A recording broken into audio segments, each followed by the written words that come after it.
कोही एउटा पनि मानव जाति अन्याय, पक्षपात, भेदभावको शिकार हुन नपरोस्, यस्ता उद्देश्यहरू बोकेर नेकपा एमाले अगाडि बढिरहेको छ। र यी उद्देश्य समानता होइन, शान शौख चाहने, समानता होइन बडपन देखाउनु पर्ने, समानता होइन थिचोमिचो गर्ने मानसिकता बोकेका त्यस्ताहरूका निम्ति, ती कोही पनि व्यक्ति हुन सक्छन्, समूह हुन सक्छन् वा अरू केही पनि हुन सक्छन्, त्यस्ताहरूका निम्ति मैले अघि भनेको जस्तो नेकपा एमाले परिकल्पना गरेको समाज त्यो ग्राह्य हुँदैन, स्वीकार्य हुँदैन र त्यस्तो निर्माण गर्न दिन मन्जुर गर्दैनन् त्यस्ता तत्त्वहरूले। त्यसकारण व्यवधान आउँछ नै राम्रा कार्यहरूमा, महान कार्यहरूमा, सामूहिक कार्यहरूमा, सबैका निम्तिका साझा कार्यहरूमा, आजका निम्ति र भोलिका निम्ति समेतका कार्यहरूमा। आजका वैयक्तिक स्वार्थहरू ती चाहे समुदायका हुन्, व्यक्तिका हुन् अथवा राष्ट्रका हुन्, त्यस्ता कुराहरूले बाधा पुर्याएको हुन सक्दछ। यस्तो अवस्थामा हामी यति महान अभिभारहरू बोकेर अगाडि बढिरहेका छौँ, यति ठुला जिम्मेवारी बोकेर अगाडि बढिरहेका छौँ भने हामीले आफ्नो मानसिकतालाई तदनुसार नै अगाडि बढाएर लिएर जानुपर्छ। यो ठान्न हुँदैन कि हामी राम्रा उद्देश्य भएको हुनाले हाम्रो विरुद्धमा कोही हुने छैनन्, होइन, हाम्रो विरुद्धमा हुनेछन्। हामीले सम्झाउने बाटोबाट र व्यवधानहरूलाई पन्छाउने बाटोबाट हाम्रो महान गन्तव्यतर्फ, न्यायपूर्ण गन्तव्यतर्फ, सामूहिक र साझा गन्तव्यतर्फ हामी अगाडि बढ्नेछौँ। हाम्रा यी उद्देश्यहरूमा हाम्रो सिङ्गै पार्टी एकजुट भएर लागेको छ र आज उद्घाटन भएका र सम्पन्न हुने, आज या भोलि सम्पन्न होलान्, केही ठाउँमा जो आज विभिन्न कारणले स्थगित भएका छन् ती ठाउँहरूमा 2-4 दिनभित्र सम्पन्न होलान्। यी सबै अधिवेशनहरूले जिल्ला जिल्लाबाट हाम्रो शक्तिलाई सङ्गठित गर्ने, हाम्रो शक्तिलाई वैचारिक ढङ्गले सङ्गठित गर्ने, विचार बिनाको समूह होइन, विचारयुक्त समूह, उद्देश्यसहितको समूह, गन्तव्यसहितको समूह, त्यो गन्तव्यमा पुग्ने बाटाहरूप्रति स्पष्ट रहेको समूह, त्यसका निम्तिका स्पष्ट नीतिहरू, कार्यक्रमहरू, कार्ययोजनाहरू, लक्ष्यहरू रहेको समूह र त्यसका निम्ति अगाडि बढ्ने तरिका र शैली उपयुक्त ढङ्गको अङ्गीकार गरेको समूह, त्यस्तो समूहको रूपमा हाम्रो पार्टी अगाडि बढ्नेछ। हाम्रा अधिवेशनहरूले भर्खरै विधान अधिवेशनमा हामीले पारित गरेका नीतिहरूलाई, विधान अधिवेशनमा हामीले पारित गरेका हाम्रा गन्तव्यदेखि लिएर आजदेखि लिएर गन्तव्यसम्मको समग्र यात्रा र हाम्रा अभिष्टहरूसम्मको हाम्रो यात्रालाई कसरी अगाडि लाने भन्ने कुराहरू, बाह्य नीतिहरू र आन्तरिक नीतिहरू, हामी देशभित्र कस्ता नीति र बाहिर कस्ता नीति अपनाउँछौँ, ती सबै कुराहरू स्पष्ट छन् हाम्रा दस्तावेजहरूमा। हामीले ती कुराहरू पारित गरेका छौँ महाधिवेशनबाट। त्यसै गरेर हाम्रा राजनीतिक क्षेत्रमा लोकतन्त्र भनेको के हो, लोकतन्त्रलाई हामी कसरी बुझ्छौँ, खालि राजनीतिक अधिकार प्राप्तिको लडाइँ अथवा राजनीतिक हकहरूको प्रश्नमा मात्रै सीमित गर्छौँ कि त्यसलाई समग्र समाजको परिवर्तन, विकास, सामाजिक न्याय र मानवोचित समाजको निर्माण अर्थात् समृद्धि र समानता सहितको, न्याय र समृद्धि सहितको त्यस्तो समाज निर्माण। राजनीतिमा जनताको सेवा, मुख्य कुरा जनताको सेवा, सेवाका निम्ति सुविधायुक्त सेवा र त्यस गन्तव्यमा पुर्याउने कुरा, यिनै चिजहरूका लागि हामी कस्तो अर्थनीति, कस्तो समाजनीति, कस्तो सांस्कृतिक नीति, कस्तो परराष्ट्र नीति, अन्य नीतिहरू कस्तो, पूर्वाधार सम्बन्धी नीति, बाह्य सम्बन्धका प्रश्नहरू, हाम्रो आर्थिक नीतिको सम्बन्धमा या विकासको प्रश्नमा हाम्रा साधन स्रोतहरूको प्रयोग र बाह्य के कुरा बाहिरबाट हामी लिन्छौँ, खास गरी ज्ञान नलेज ट्रान्सफर भन्छौँ हामी, ज्ञान हस्तान्तरण, त्यसै गरेर प्रविधिको हस्तान्तरण र आर्थिक हिसाबमा अरू कुराहरू कसरी लिन्छौँ, लगानी कसरी लिन्छौँ जस्ता प्रश्नहरू पनि त्यसमा स्पष्ट छन्। कतिपय मान्छेहरूमा अहिले 10औं महाधिवेशन हामीले नेतृत्व चयनको महाधिवेशन राखेको हुनाले नेतृत्व चयनको महाधिवेशन मात्रै हेरेर त्योभन्दा अलिकति मात्रै अगाडि 2 महिना पनि नपुग्दैको महाधिवेशनमा जुन हामीले सङ्गठन सम्बन्धी नीतिहरू, राजनीतिक नीतिहरू र आर्थिक नीतिहरू समग्र सन्दर्भमा राजनीतिक प्रतिवेदनका नाउँमा, राजनीतिक नीतिको नाउँमा जुन प्रस्तावहरू पारित गऱ्यौँ, दस्तावेजहरू पारित गऱ्यौँ, नीतिहरू पारित गऱ्यौँ, कतिपय बुद्धिजीवीहरूले चर्चा गरेको सुन्छु, कतिपय बुद्धिजीवीहरूले लेखेको देख्छु कि कसैले पनि नीतिमा ध्यान दिएन, कसैले पनि महाधिवेशनहरू गरे, कर्मकाण्ड पुर्याए, तर नीति अगाडि सारेन, नीतिमा छलफल भएन भनेर हाम्रो महाधिवेशनका दस्तावेजहरू हेर्न म अरूलाई पनि आग्रह गर्न चाहन्छु। दस्तावेजहरूमाथि छलफल गर्न र ती दस्तावेजहरूमाथि यदि छ कहीँ ठाउँ भने टिका टिप्पणी गर्न म आग्रह गर्न चाहन्छु। र टिका टिप्पणीहरूले हामीलाई हाम्रा विचारहरू अझ खँदिला बनाउन, अझ सुस्पष्ट बनाउन, अझ अगाडि बढाउन, कहीँ कमी कमजोरी कसैले देखाइदिनु भयो भने हामी धन्यवाद दिनेछौँ। लोकतन्त्रको सवालमा, सामाजिक न्यायको सवालमा, अग्रगमनको सवालमा, सामाजिक सुरक्षाको सवालमा अथवा अन्य प्रश्नहरूमा, विकासका प्रश्नहरूमा हाम्रा नीतिहरूमा कमी छन् भने ती देखाउन हामी आग्रह गर्न चाहन्छौँ। अध्ययन नगरिकन अथवा दस्तावेजहरूमा नगइकन केही पनि छैन भन्ने खालको टिप्पणी भन्दा हाम्रो कार्यकर्ता पङ्क्तिलाई म आग्रह गर्न चाहन्छु, हाम्रा नेता साथीहरूलाई आग्रह गर्न चाहन्छु, हामीले यी सबै प्रश्नहरूमा आफ्ना दस्तावेजहरू राम्ररी अध्ययन गरेर यस्ता भ्रमहरूको जवाफ दिन पनि जरुरी छ। कुनै पनि विषयमा, कुनै पनि नीतिको सवालमा हाम्रो पार्टी विश्वव्यापी रूपमा, विश्व स्तरमा श्रेष्ठताको दाबी गर्दछ। हामी दार्शनिक हिसाबले, वैचारिक हिसाबले, सैद्धान्तिक हिसाबले, राजनीतिक हिसाबले, अर्थनीतिको हिसाबले हाम्रो परिवेश अनुसारका, हाम्रो अवस्था अनुसारका हाम्रा सामाजिक नीति, अर्थनीति अथवा राजनीति, लोकतन्त्रको सम्बन्धमा हाम्रा मूल्य मान्यताहरू, यी सबै कुराको सन्दर्भमा हामी हाम्रा विचारहरूको श्रेष्ठताको दाबी गर्दछौँ र त्यो दाबी पुष्टि गर्न हामी तयार छौँ।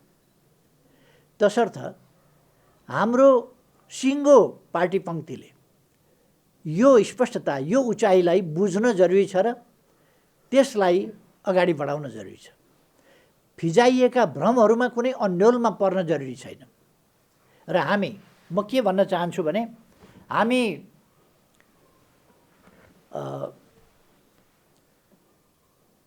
एकातिर जाने भन्दै गर्ने, हिँड्ने अर्कातिर त्यस्तो गर्दैनौँ। हामीले कुनै कुनै पार्टीका महाधिवेशन देखेका छौँ। कम्युनिस्ट पार्टीको लगभग 2/3 हैसियतलाई टुक्र्याउने, पार्टी फुटाउने, सरकार गिराउने, अनेक तमासा गरेर सरकार गिराउने,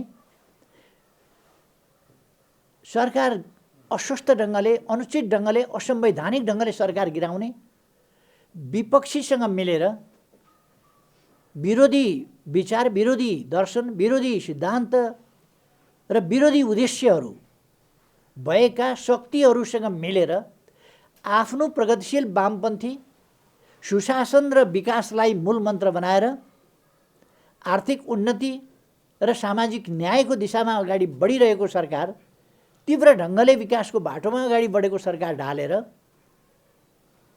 5 दिशातिर फर्किएको, गन्तव्य नभएको त्यस्तो एउटा स्वार्थ समूहहरूको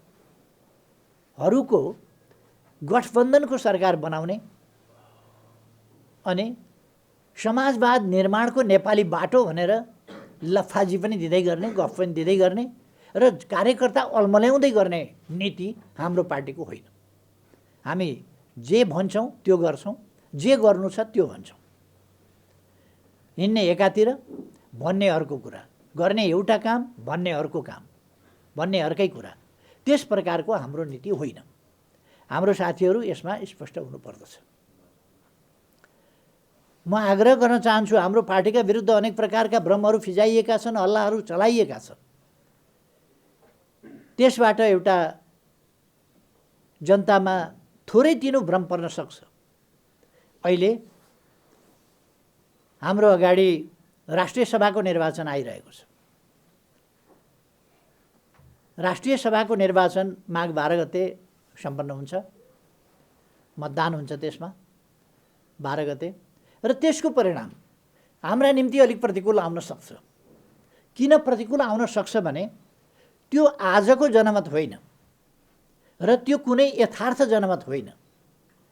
हामीले हिजो 4.5 वर्ष अगाडि 4 वर्ष अगाडि जनताबाट जुन जनमत ल्याएका थियौँ, त्यस जनमतलाई त्यो जनमत ल्याउँदाखेरि हामीले विभिन्न पक्षहरूलाई सन्तुलन मिलाएर, विभिन्न पक्षलाई सिट दिएर र विभिन्न प्रकारका व्यवस्थापन, साथीहरूले सुन्नुभएको छ, व्यवस्थापनका नाउँमा विभिन्न व्यक्तिहरूलाई विभिन्न प्रवृत्ति भनेर त्यसलाई सम्बोधन गर्ने नाउँमा सिटहरू बाँडेका पनि थियौँ। ती कुराहरूलाई हतियार बनाएर, तिनलाई आधार बनाएर हिजो हाम्रो शक्तिको आधारमा बनाइएका, अहिले यो जनता मतदाता होइन, पहिले नै निर्वाचित प्रतिनिधिहरू मतदाता हुने अवस्थामा निर्वाचित पहिलेकै जनमतबाट, हाम्रो बेग्लै परिस्थितिको जनमतबाट जो निर्वाचित भएका थिए, तिनीहरूलाई नै एउटा बिगार्ने, भत्काउने स्थितिबाट र प्रतिक्रियावादीसँग साँठगाँठ गरेर कम्युनिस्ट आन्दोलनलाई कम्युनिस्ट आन्दोलनभित्रैबाट सखाप पार्ने उद्देश्यका साथ केही तत्त्वहरू लागे। मैले तिनको नाम भनिरहनु पर्दैन, सबैलाई थाहा छ। त्यस्तो अवस्थामा अहिलेको राष्ट्रिय सभा निर्वाचन त्यो हिजोको जनप्रतिनिधिहरू त्यहाँबाट निर्वाचित हुने हो, जसलाई सकेसम्म ध्वस्त पार्न खोजिएको थियो। तर त्यस्तो ध्वस्त हुने स्थिति होइन। तर परिणाम त यदि हाम्रो 51 छ भने हामी जित्थ्यौँ। 2 जना मान्छे तलमाथि पारिदिँदा हाम्रो 49 मा झर्छ। विपक्षी गठबन्धन भन्ने जुन छ अहिले, यो अपवित्र गठबन्धन, यो प्रतिगामी गठबन्धन, यसको 49बाट 51 हुनसक्छ, 48बाट 52 हुनसक्छ, 45बाट 55 हुनसक्छ, र हामी 55बाट 5 जना मान्छे त्यसबाट बिगार्दाखेरि हाम्रो स्थिति 45 मा झर्न सक्छ। तर अहिले पनि हामी एक्लै अरू पार्टीभन्दा मजबुत छौँ, एक्लै अरूभन्दा माथि छौँ।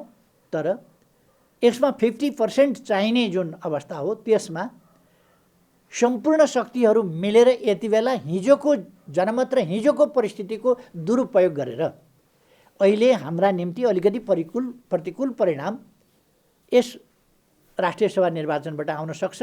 म साथीहरूलाई भन्न चाहन्छु र जनसमुदायलाई पनि स्पष्ट पार्न चाहन्छु, यो आजको जनादेश होइन, आजको जनमत होइन, आजको यथार्थ होइन, हिजोको बेग्लै परिस्थितिको दुरुपयोग गरेर पैदा गरिएको अवस्था हो।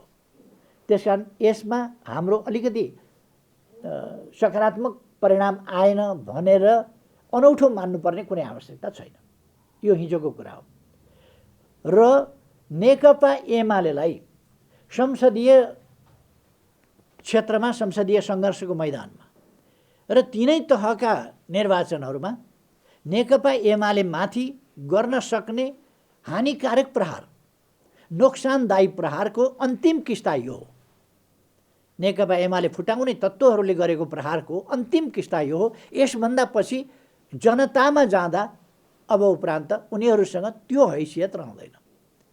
त्यसै कारण सबैले सुनिरहनु भएको छ, जो जति कमजोर छ त्यो त्यति बढ्ता चर्को गरी कराइरहेको छ कि यो गठबन्धन निर्वाचनसम्मै जानुपर्छ भनेर।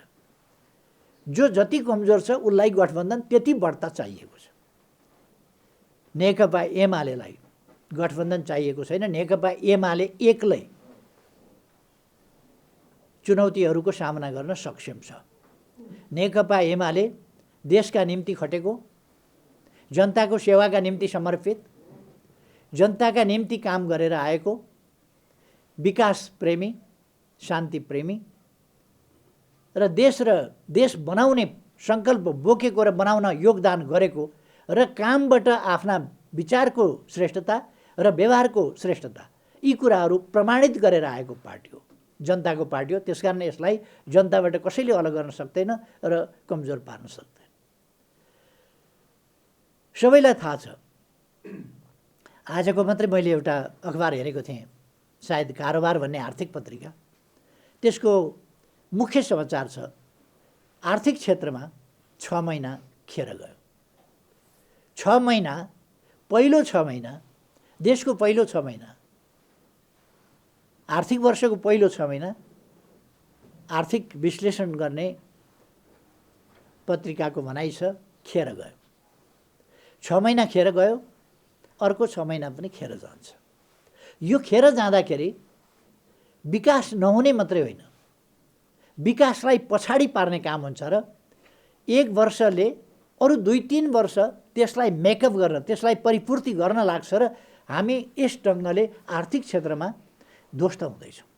आज ब्याङ्कमा पैसा छैन, ब्याङ्कले ऋण दिन सक्दैन, मानिसहरूले जम्मा गरेर सञ्चित गरेर राखेको पैसा भुक्तानी माग्न गयो भने ब्याङ्कले त्यो पैसा दिन सक्दैन। त्यस्तो खालको स्थितिमा ब्याङ्क छ र आर्थिक सूचकहरू अत्यन्तै प्रतिकूल ढङ्गले अगाडि बढिरहेका छन्। व्यापार घाटा बढ्दो छ, विदेशी मुद्राको सञ्चिति खतरनाक स्थितिमा छ, हाम्रो मौद्रिक तरलता कुनै पनि पक्ष खतरनाक अवस्थामा छ र यस स्थितिबाट विकास निर्माण भइरहेको छैन। पूर्वाधार निर्माणका आयोजनाहरू व्यापक रूपमा कटौती भएका छन्। शिक्षा क्षेत्रलाई ध्वस्त पारिएको छ। अहिले सदन अन्त्य गरेर प्राविधिक शिक्षामाथि बन्चरो चलाउने अध्यादेश ल्याउने तयारी भइरहेको छ।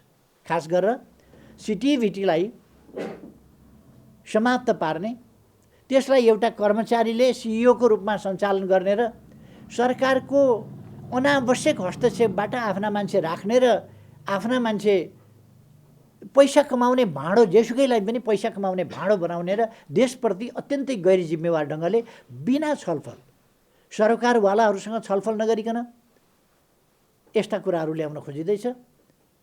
सदन अन्त्य गरिदिने र अध्यादेश ल्याइदिने।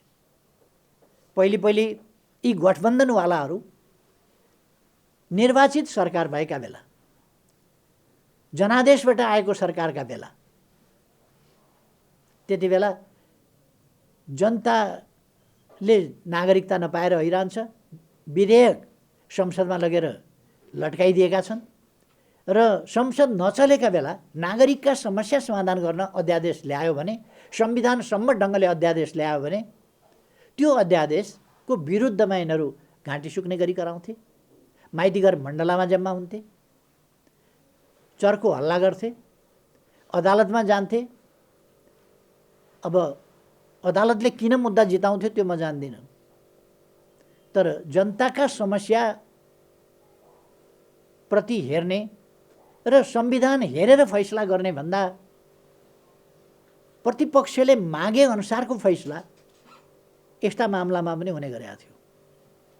यही कुरा हामी देख्छौँ अध्यादेशका मामलामा। हामीले राजनीतिक दलहरूले केन्द्रीय समितिको आकार कहिले कति हजार पुर्याउने, कहिले कति हजार पुर्याउने, त्यस्तो स्थितिमा वास्तवमा सांसदहरूले, वास्तवमा नेताहरूले संविधान प्रदत्त अधिकारको पनि प्रयोग गर्न नपाउने, राजनीतिक विचारको स्वतन्त्रताको हक पनि प्रयोग गर्न नपाउने स्थितिमा 40% प्रतिनिधि सभा सदस्य वा केन्द्रीय कमिटीका सदस्य भनेर वा भन्ने शब्दमा संशोधन संसद नचलेका बेला गर्दा त्यो ठाडै खारिज गरिने स्थिति बनेको थियो। त्यो ठाडै अस्वीकार गरिने स्थिति बनेको थियो। तर सोधिकन राति 12 बजे संसद विघटन गर्ने र भोलिपल्ट बिहान अध्यादेश जारी गरेर 20% त्यही पनि वा भनेर ल्याउने, नेकपा एमाले 15 दिन अगाडि निकालेका सांसदहरू राखेर अर्को पार्टीलाई वैधानिकता दिने, 35 दिन 45 दिनको विचार छलफल गर्न पर्ने ठाउँमा निर्वाचन आयोगले 1 हप्ताभित्र हतार हतार ती कामहरू गर्ने, यी कुराहरू हामीले देख्यौँ। यसले देखाउँछ कि हामी एक प्रकारको घेराबन्दीमा परेकै हौँ, तर हामीलाई फेरि जनताको रक्षा कवच प्राप्त छ, जनताको स्नेहको, माया ममताको, भरोसाको, विश्वासको रक्षा कवच प्राप्त छ, आशीर्वाद प्राप्त छ। त्यसकारण हामीलाई कसैले पनि एकछिन अध्यादेश, एकछिन परमादेश, परमादेशले एकछिन एउटा कठपुतली सरकार बन्ला, तर परमादेश अनन्त सत्य होइन, जनादेश अन्तिम सत्य हो। जहाँ पनि जनादेश र जनशक्ति, जनताको इच्छा, जनताको चाहना र अन्तिममा जनताद्वारा जुनसुकै प्रकारले प्रकट भएको पनि आदेश, त्यसैले दुनियाँ परिवर्तन गरेको छ, दुनियाँका राजनीतिलाई परिवर्तन गरेको छ। र हाम्रो देशमा मतदान मताधिकारबाट जनताले आफ्नो मताधिकार जनादेश प्रकट गर्ने अवसर पाएको छ। त्यसकारण हामी त्यस दिनको प्रतीक्षा गरिरहेका छौँ। त्यस दिनको प्रतीक्षा गर्दै पर्खिएर चुप लागेर प्रतीक्षा गर्ने होइन, तयारीमा जुटेर प्रतीक्षा गर्न म साथीहरूलाई आग्रह गर्न चाहन्छु। आज हामी प्रतिपक्षमा छौँ, तर हाम्रो पार्टी प्रवेश गर्ने, विभिन्न पार्टी परित्याग गरेर हाम्रो पार्टी प्रवेश गर्ने साथीहरूको लहर चलेको छ देशभरि। आज मात्रै पनि एकैछिनपछि म अनेक प्रवेश कार्यक्रमहरू पनि गराउँदैछु। एकैछिनपछि अरू ठाउँहरूमा पनि यस्ता प्रवेश कार्यक्रमहरू भइरहेका छन्। मैले यो किन चर्चा गरेको भने हामी प्रतिपक्षमा छौँ, हामीबाट कुनै लाभ कसैले तत्काल पाउँछु भन्ने कुरा होइन। तत्काल लाभ त अहिलेको अपवित्र प्रतिगामी गठबन्धनमा सामेल भएर लाभ प्राप्त गर्ने सम्भावना होला। क्षणिक लाभ, तात्कालिक लाभ नेकपा एमालेमा प्रवेश गरेर कसैले प्राप्त गर्ने सम्भावना छैन। नियुक्ति सियुक्ति केही पनि पाउने सम्भावना छैन। तर नेकपा एमालेमा किन प्रवेश गरिराखेका छ मानिस भन्दा, नेकपा एमाले देशलाई माया गर्ने, देशका लागि लड्ने, देश बनाउने पार्टी हो। जनताका लागि माया गर्ने, बुढाबुढी, अशक्त, बालबालिका अथवा बेसहारा, असहाय सबैलाई हेर्ने, पछाडि परेको समुदायलाई हेर्ने, कोही भोकै पर्दैन, कोही भोकले मर्दैन भन्ने नाराका साथ अगाडि जाने त्यो पार्टी। भोकाहरूलाई सम्झिने, नाङ्गाहरूलाई सम्झिने, घरविहीनहरूलाई सम्झिने, घरमा जस्ता पाता हालिदिने, जनता घर नभएकालाई घर दिने, भूकम्प पीडितहरूलाई पुनर्स्थापना गराउने त्यो पार्टी हो नेकपा एमाले भन्ने जनतालाई थाहा छ। राष्ट्रको स्वाभिमानलाई माथि उठाउने, देशको भूभाग सामेल गरेर नक्सा जारी गर्न आँट गर्ने र तुइन काटेर खोलामा हालिदियो मान्छे भने पनि बोल्न नसक्ने त्यस्तो खालको निम्छरो सरकार होइन। त्यस्तो खालको पार्टीले नेतृत्व गरेको सरकार पनि होइन। एक्लै नेकपा एमाले दृढताका साथ बोल्थ्यो, दृढताका साथ कदम चाल्थ्यो। आज 5तिर फर्किएका 5 भाइ छन्, चुइक्क बोल्न सक्दैनन्, आफ्नो नागरिकको बारेमा बोल्न सक्दैनन्, नागरिकको ज्यान गएको बारेमा बोल्न सक्दैनन्। शरम लाग्छ यस्ताहरू सरकारमा बस्ने, कसरी हक राख्छौँ भन्ने ठान्छन्। तर यतापट्टि अहिले म जान चाहन्न। हामीले हाम्रो अभिभारा बुझेर अगाडि बढ्नु छ, हामीले देश बनाउनु छ। हामीले देशलाई एउटा सभ्य, सुसंस्कृत, स्वस्थ प्रतिस्पर्धामा आधारित लोकतन्त्रका मूल्य मान्यता, आधारभूत मूल्य मान्यतामा आधारित राज्यका सबै अङ्ग, व्यवस्थापिका, कार्यपालिका, न्यायपालिका सबै आआफ्ना ठाउँमा आआफ्ना मर्यादामा बसुन्। स्वच्छता, निष्कलङ्कता र नैतिक मूल्य मान्यता, यी कुराहरूमा शासकहरू र राज्यका अङ्गहरू, राज्यका निकायहरू प्रतिबद्ध हौँ। लोकतन्त्रका एउटा सभ्य समाजका मूल्यहरू यी हुन्। तर यी मूल्यभन्दा आज हामी देखिरहेका छौँ, मानिसहरू हरेक ठाउँमा योग्य मानिसहरूलाई निष्कासन गर्ने र भर्ती केन्द्र हरेक संस्थाहरूलाई बनाउने, आज 30,000 भन्दा बढी बालिकाहरूले नर्सिङ पढ्छौँ भनेर एप्लाई गरे। नर्सिङ कलेजहरू बन्द गर्ने अभियान चलाएको छ सरकारले र अब विदेश पठाउने अभियान, जो विदेश गएर पढ्न सक्छन् तिनलाई विदेश पठाउने, जो पढ्न सक्दैनन् तिनलाई यहाँ घाँस दाउरा गराउने अथवा खाडीतिर पठाउने र रेमिटेन्सको लोभ गर्ने, त्यस दिशामा सरकार गइराखेको छ, जो अत्यन्तै दुःखद कुरा हो। मैले धेरै केही भनिरहनु आवश्यक छ जस्तो लाग्दैन। अहिलेको सरकारमा बस्न सुहाउने नै सरकार होइन, त्यसैले सरकारमा बस्न जनताले आदेश दिएको थिएन। सरकारले आदेश नदिएका मान्छेहरू अन्यत्रैबाट, संसदले त सरकार परिवर्तन भएकै थाहा पाएन। जुन संसदले सरकार परिवर्तन गर्ने, सरकार निर्माण गर्ने, सरकार परिवर्तन गर्ने, प्रधानमन्त्री नियुक्त गर्ने, नियुक्तिका लागि सिफारिस गर्ने, सरकार गठन गर्ने काम जहाँ संसदले गर्छ, त्यो संसदले प्रधानमन्त्री हटाइएको, अर्को प्रधानमन्त्री नियुक्त गरिएको, अर्को प्रधानमन्त्रीले शपथ ग्रहण गरिसकेको, यी सबै कुरा संसदले थाहा पाएन। संसदले एकैचोटि विश्वासको मत लिने ड्रामामा सरिक हुन बाध्य भयो। त्यो एउटा ड्रामा थियो, असंवैधानिक क्रियाकलापबाट जन्मिएको अस्वस्थ ड्रामा थियो त्यो। म नेपाली जनतालाई आग्रह गर्न चाहन्छु, यस्ता ड्रामाहरूलाई आगामी दिनमा अन्त्य गर्नुपर्दछ हामीले।